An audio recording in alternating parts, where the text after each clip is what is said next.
Former Commissioner Margaret Smith, despite being 67 years old, still woke up at 6 every morning to prepare her coffee. 30 years in the police force had so accustomed her to the habit of waking early that even in the 5 years since her retirement, she had never broken this routine. While sipping her coffee, she would watch Istanbul's heavy traffic from the window and think about the old days. Today was a special day. She needed to go to the bank to deposit her granddaughter Emma's university tuition. Margaret, despite her elderly appearance, was still very meticulous. She carefully arranged her hair, put on her dark suit, and placed the necessary documents in her bag. When she looked in the mirror, she could see the traces that the years had left on her face. But that determined look in her eyes had never changed. A woman who still challenges the world at this age, she murmured to herself. In the 3 years since her husband Robert's funeral, she had learned to fight life's hardships alone. But she had never given up. On the bus to the bank, she noticed that young people didn't give her a seat. She was used to this situation now. Being treated as invisible because of being elderly was one of the bitter realities of modern society. But instead of being sad about it, Margaret saw this situation as an opportunity. Since people didn't notice her, she could observe her surroundings better and still use her skills from her old profession. When she arrived at the 3rd Avenue branch, it was 11 o'clock. The branch was quite crowded. She took her number from the queue machine and sat in one of the empty chairs in the waiting area. She looked around. Businessmen, students, housewives, elderly people. There were all kinds of people, but none showed much interest in each other. This was an environment where everyone lived in their own world, busy with their own problems. Margaret's attention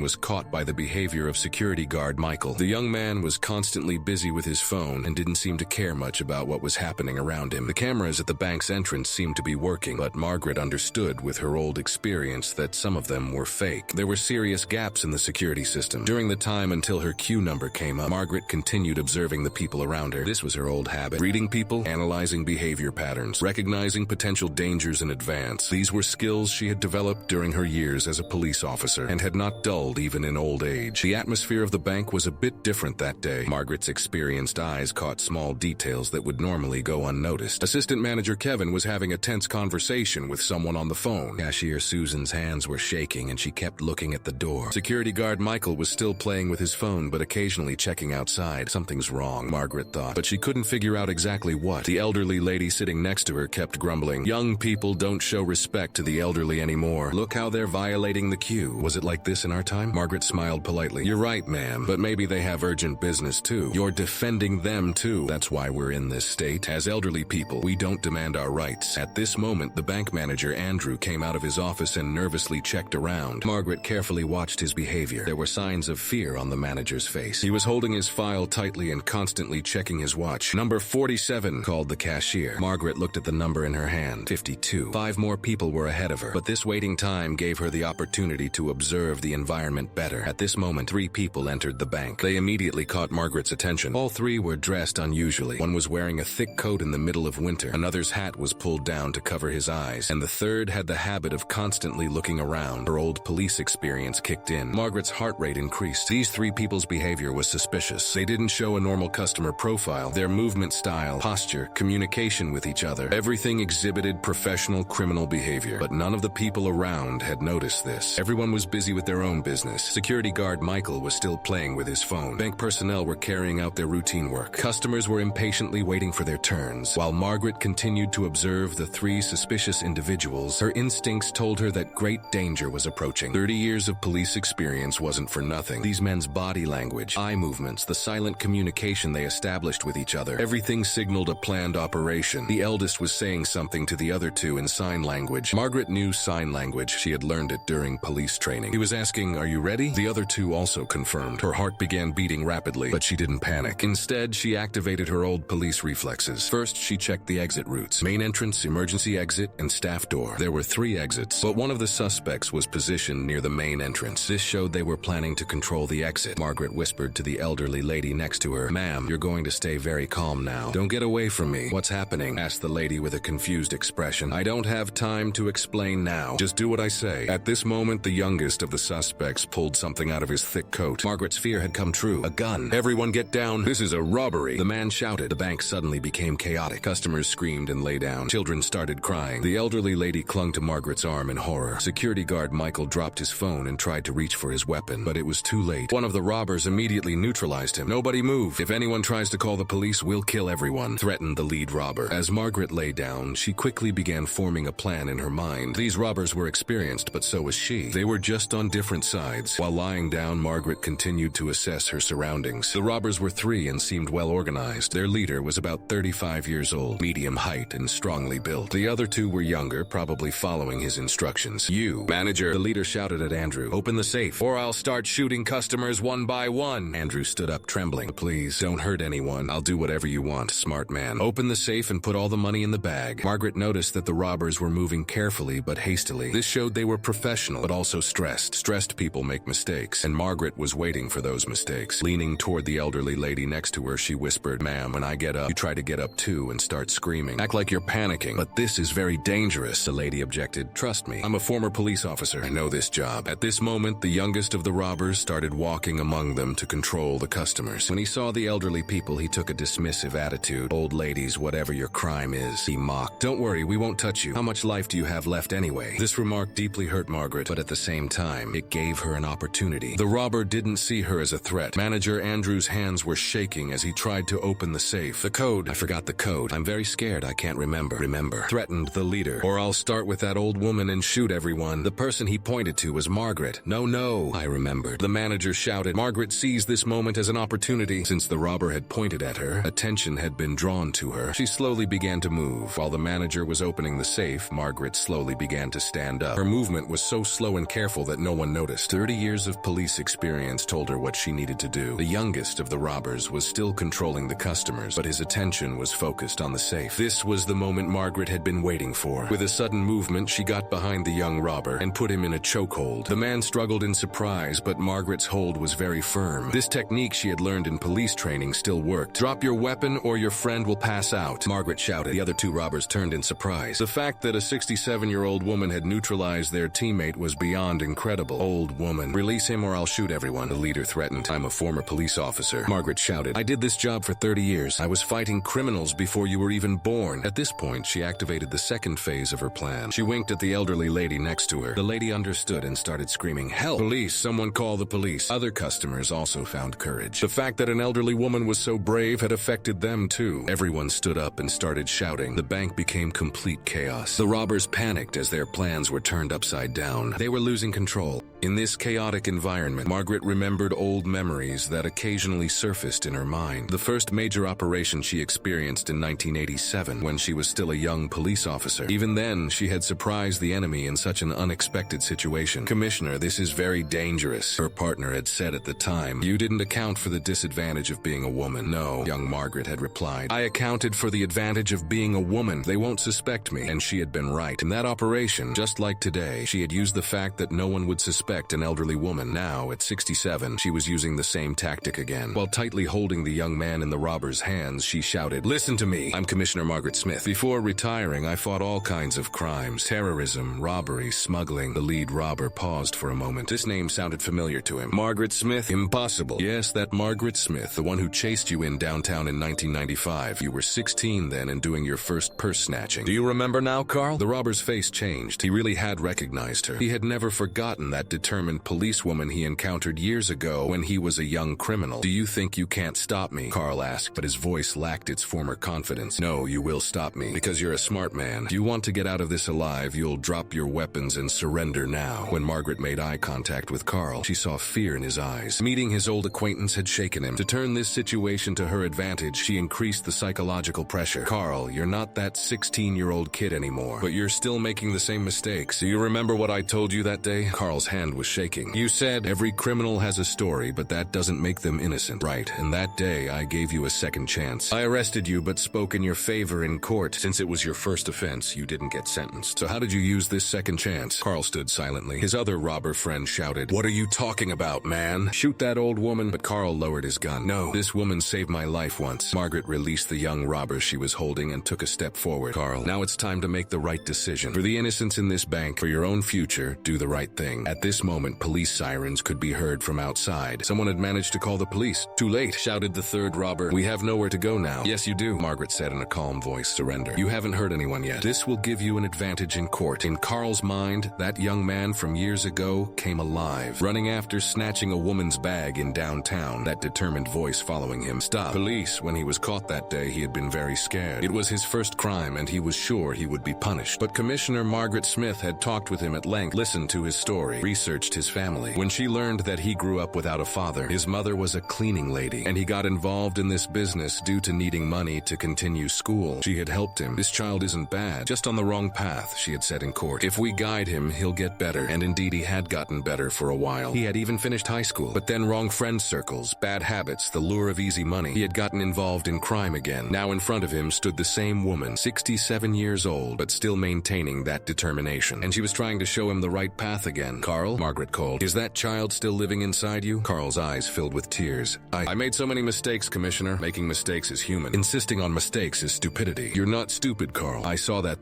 day. The police sirens outside were approaching. Carl turned to his friends. Guys, drop your weapons. We're ending this here. Are you crazy? The other shouted. We'll be in prison for years, but we won't kill anyone. That's something. The atmosphere in the bank was tense but hopeful. Margaret's words had affected Carl, but the other two robbers weren't convinced yet. Especially the youngest was acting with panic. Carl, bro, have you gone crazy? Are you going to listen to this old woman's words? The young robber shouted. Margaret turned toward him. How old are you, son? None of your business, he snapped. I was just curious. I'm 67 years old. I could be your mother's age. This remark made the young man pause. 22. I'm 22 years old. 22 years old. So young, is your mother alive? The young man softened a bit. She's alive, but she rejected me. Why? Because I keep getting into trouble. She said, you're no longer my son. Margaret's heart ached. This kid was also like Carl she had encountered years ago, lost and astray. Your mother still loves you, she said in a soft voice. A mother's love never ends. She's just disappointed. You show her that you can be a son she can be proud of. She'll open her doors to you. Impossible. It's too late now. Nothing is too late. Even at 67, I'm still learning new things, changing. You're 22. You have your whole life ahead of you. During this conversation, the third robber was becoming increasingly tense. Stop this nonsense. The police are coming. We need to escape. But there was nowhere left to escape. The bank was surrounded. Looking at the young robber, Margaret thought of her own children. She had 2 sons, and both had grown up to be successful, decent people. But behind this success was her unwavering love and patience. What's your name, son? She asked the young man. Brian, he murmured. Brian, that's a beautiful name. I see you like my son right now. And do you know what I would want from my son? To do the right things. But I've done so many bad things. Doing bad things doesn't make you a bad person. You become a bad person by continuing to do bad things. Brian's eyes filled with tears. My mom used to say that too before, because your mother loves you. And I'm sure that if you drop this gun and surrender, your mother will be proud of you again. Carl intervened. Brian, I've known this woman for years. She's telling the truth. She's giving us a second chance. The third robber, Hassan, was now very angry. You've completely lost your minds. I'm not giving up on this job. And he pointed his gun at Margaret. At this critical moment, Margaret's police experience kicked in. He read Hassan's body language, predicted the moment he would fire beforehand. With a sudden movement, she threw herself to the side, but Brian grabbed Hassan's gun. No, you won't touch this woman. A struggle began between the two friends over the gun. While they struggled over the gun, the bank customers watched in fear. Margaret seized this moment as an opportunity. Using Hassan's distraction, she approached him. Hassan, she called in a stern command voice. Drop the gun! This job is finished! Hassan turned and pointed the gun at her. But Margaret wasn't afraid. With 30 years of experience, encountering armed criminals wasn't new to her. You can't shoot me, Hassan, she said in a calm voice. Why can't I shoot you? Because you're basically a good kid too. You've just made wrong choices, but you don't have any problems that will be solved by shooting an old woman. How do you know what I am? Margaret took another step closer. Because I've encountered hundreds like you. You all have the same story. Broken families, economic difficulties, wrong friend circles. But deep down, you're all good kids who lost their way. Hassan's hand holding the gun was shaking. You don't know anything about me. Maybe. But I know this. If you pull that trigger, you'll regret it for the rest of your life. Because I can see in your eyes that you're not a killer. At this moment, the bank doors opened and police officers rushed in. Drop your weapons. Hands up, they shouted. The critical moment had arrived. Police officers surrounded the bank, their weapons drawn. The 3 robbers were trapped, but they still had their guns and hostages. Margaret raised her hands and turned to the police officers. I'm former Commissioner Margaret Smith. These men are surrendering. The police officer in charge recognized her. Commissioner Smith, what are you doing here? I'm a customer, but these young men have decided to do the right thing. Isn't that right, Carl? Carl looked at the police officers, then at Margaret. His eyes were full of tears. Yes, we surrender. He dropped his gun and raised his hands. Brian followed suit. I surrender too. I want to go home to my mother. All eyes turned to Hassan. He was still holding his gun, but his hands were shaking badly. The police officers had their weapons trained on him. Hassan, Margaret said softly, it's over. Don't make it worse for yourself. Think about your future. Think about your family. Hassan looked around. Carl and Brian had surrendered. Police officers surrounded him. There was nowhere to escape. Will they kill me? He asked like a frightened child. No, Margaret assured him. If you surrender peacefully, no one will hurt you. You have my word. Hassan slowly lowered his gun and let it fall to the ground. I surrender. As the police officers handcuffed the 3 robbers, Margaret sat on a chair, suddenly feeling her age. The adrenaline was wearing off, and the exhaustion was setting in. The bank customers approached her one by one, thanking her. The elderly lady who had sat next to her was crying. "You saved all our lives. How can we thank you?" "By continuing to live your lives with kindness," Margaret replied. "That's enough for me." Manager Andrew approached her. "Mrs. Smith, I don't know how to thank you. You prevented a disaster. I just did what needed to be done." As Carl was being led away, he stopped in front of Margaret. "Commissioner, thank you for everything, both years ago and today. Carl, use this chance. It's your third opportunity. Don't waste it." "I won't, I promise." Brian also paused. "Mrs. Smith, do you really think my mother will forgive me?" "Call her. Tell her you're sorry and that you want to change. Mothers always hope for their children to come back to the right path." Even Hassan, as he was being led away, whispered, "Thank you for not giving up on us." News of the incident spread quickly. By evening, Margaret's story was on every news channel. 67-year-old former commissioner stops bank robbery was the headline everywhere. Reporters gathered outside her house, wanting interviews. Margaret reluctantly agreed to speak to one local news station. "Mrs. Smith, how did you find the courage to take on 3 armed robbers at your age?" Margaret smiled tiredly. "Age is just a number. Experience and wisdom don't disappear with age." These young men weren't evil, they were lost. Sometimes all someone needs is for another person to believe in them. What would you say to other elderly people who feel invisible in society? I would say that being underestimated can be an advantage. People don't expect much from us, so when we act, we can surprise them. But more importantly, our years of experience are valuable. We shouldn't let society make us feel worthless. Any message for the 3 robbers? I hope they use this opportunity to rebuild their lives. Everyone deserves a second chance, sometimes a third one. 3 months later, Margaret found herself in a courtroom testifying in the case of the 3 robbers. She had visited each of them in prison during this time. Carl had enrolled in a vocational training program. Brian had reconciled with his mother and was studying for his high school equivalency exam. Even Hassan had shown signs of change, participating in anger management classes. The prosecutor wanted harsh sentences. These men held a bank full of innocent people at gunpoint. They deserved the maximum penalty. When it was Margaret's turn to speak, she stood up slowly. "Your Honor, I've spent 30 years in law enforcement. I've seen real criminals and I've seen lost young men. These 3 fall into the second category." She looked at the defendants. They made terrible choices that day, but they also made the right choice when it mattered most. They surrendered without hurting anyone. Carl recognized me from a previous encounter and remembered the lesson I tried to teach him years ago. Brian thought about his mother. Hassan, despite his fear and anger, ultimately chose not to pull the trigger. The judge listened carefully. "What are you recommending, Mrs. Smith?" "Rehabilitation, not just punishment. Community service, counseling, education programs. Give them the tools to become productive members of society instead of just locking them away." The judge sentenced the 3 men to reduced prison terms with extensive rehabilitation programs. Margaret had kept her word. She believed in giving people chances to change. A year later, Margaret received a letter from Carl. "Dear Commissioner Smith, I wanted to let you know that I graduated from the auto repair program. I have a job now at a garage downtown. For the first time in my life, I'm earning honest money. Thank you for never giving up on me." Brian's letter came a week later. "Mrs. Smith, I passed my GED. My mom was so proud, she cried. I'm applying to community college next semester. I want to study social work to help kids like I was. You showed me that it's never too late to change." Hassan's letter was shorter, but equally meaningful. "You were right. I wasn't a killer. I'm learning to control my anger, and I've been writing to my little sister. She says she's proud of me for changing. Thank you for seeing the good in me when I couldn't see it myself." 6 months later, Margaret was invited to receive a civic award from the mayor. The ceremony was held at City Hall, and many of her former colleagues attended. Police Chief Williams introduced her. Margaret Smith represents the best of what law enforcement can be.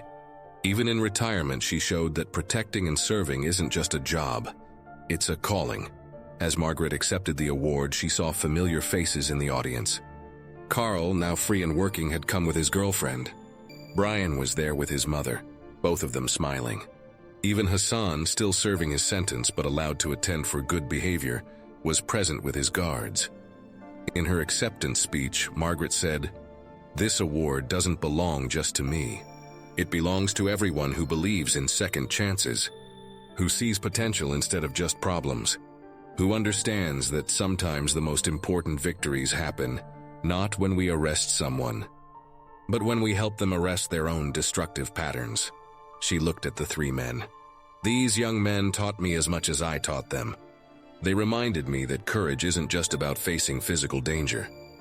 It's about facing the possibility of change, even when that change is difficult." Following the publicity, Margaret was invited to speak at police academies, community colleges, and social service organizations. Her message was always the same. Don't underestimate people based on their age, their mistakes, or their circumstances.